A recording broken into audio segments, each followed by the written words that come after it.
Hi students, welcome to HCH. Today's topic is contract. All those agreement which are enforceable at law is known as contract. जो agreement जो कानून के लिए जरूरी है उसी को बोलते हैं contract. और अगर एक बार contract बन गया और उसके बाद कोई भी contract breach करता है तो जो breach करा उसके ऊपर केस कर सकते. बट हर एक एग्रीमेंट कॉन्ट्रैक्ट नहीं बनता. Let's understand contract with the help of few examples. आपके टीचर ने आपको ऑफर दिया कि अगर आप ओ लेकर आए तो आपको रोलेक्स वॉच देंगे. आपने उसको एक्सेप्ट बन गया, ये बन गया एग्रीमेंट. फिर आप बहुत मेहनत करे और आप ओ लेकर आ गए, लेकिन आपके टीचर ने उस ऑफर को डिनाई कर दिया. In that case you can not sue against him because ये एक एग्रीमेंट था, ये सोशल एग्रीमेंट था, ये इन्फोर्सेबल एट लॉ नहीं है. दूसरा एग्जाम्पल, मान लो कि आप अपने फ्रेंड्स के साथ सारा एक साथ जमा हो.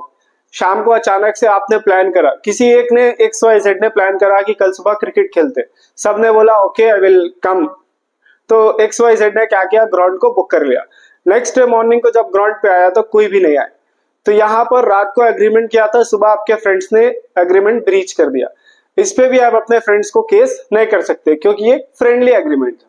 थर्ड एग्जाम्पल, आपके फादर ने आपको कोई काम दिया कि अगर बेटा ये काम करोगे तो मैं तुम्हारे को वंडरला लेके जाऊंगा. आपने कहा ओके पापा. यहाँ पर भी आपके पापा ने ऑफर दिया, आपने एक्सेप्ट कर लिया, एग्रीमेंट बन गया.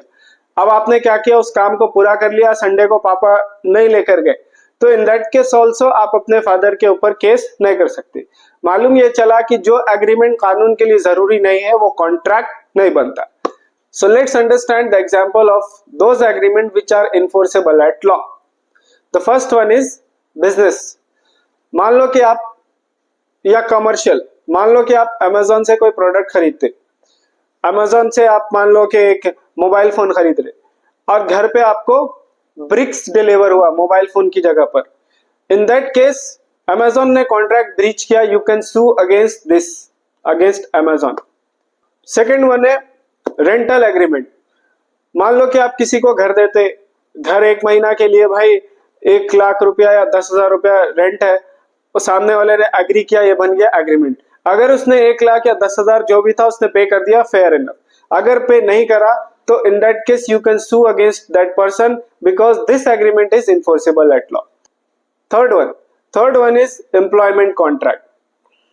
मान लो कि आप कहीं गए, आपको सामने वालों ने ऑफर दिया कि आपको 1 लाख रुपया मिलेगा 1 महीना के काम करने का. आपने एग्री किया, यहाँ पर बन गया एग्रीमेंट.